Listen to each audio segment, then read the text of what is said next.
So, paano nga ba mag-recover ng account sa CIB Bank? So, without further ado, let's proceed. So, first, open the app.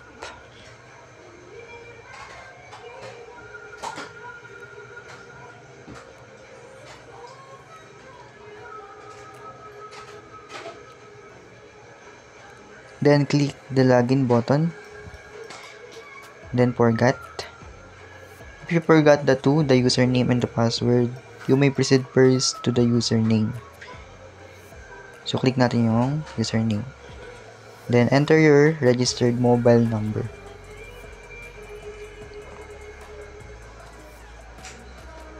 Click continue. Then, wait for the SMS OTP.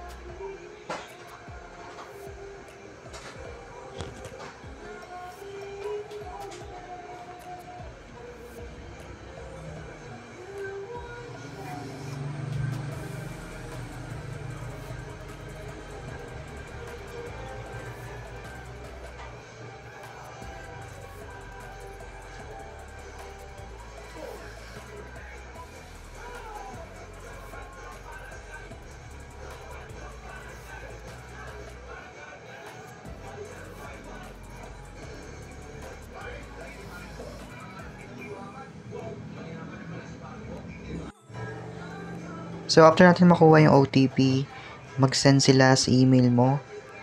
Nilagay mo doon sa yung CIB Bank. Then, punta ka doon sa email inbox.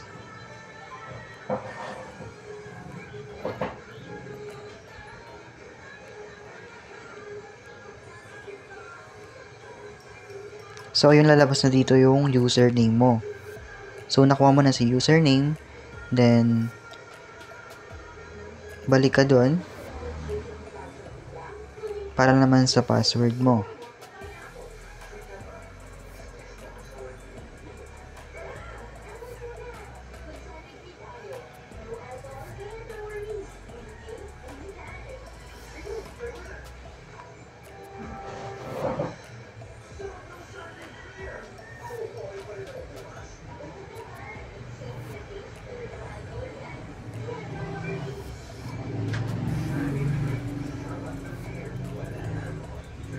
Click mo ulit yung login.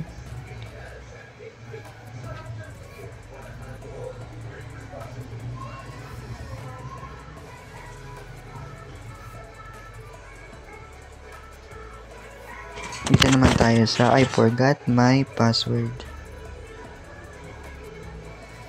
So, enter mo ulit yung mobile number mo. So, make sure lang na naka-register dapat ang ilalagay natin.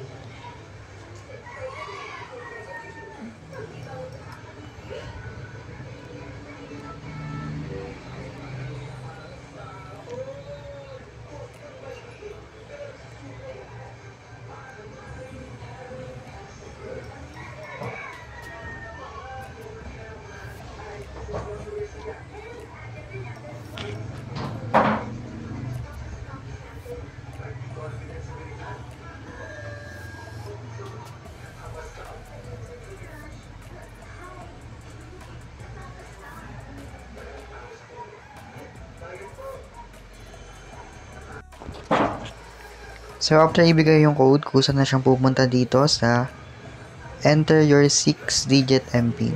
So, kung di mo nakalimutan yung 6-digit MPIN mo, lalagay mo siya dyan.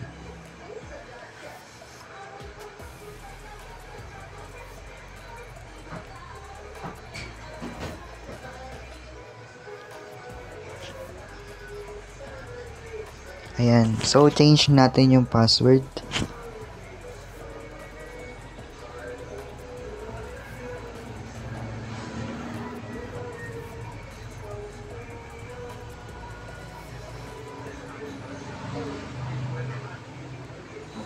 Then, re-enter mo lang. Then, click mo yung continue. So, ayan. Okay na. Your username and your password was successfully changed. So, click natin yung done. Ayan. So, makakapag-login na ulit tayo.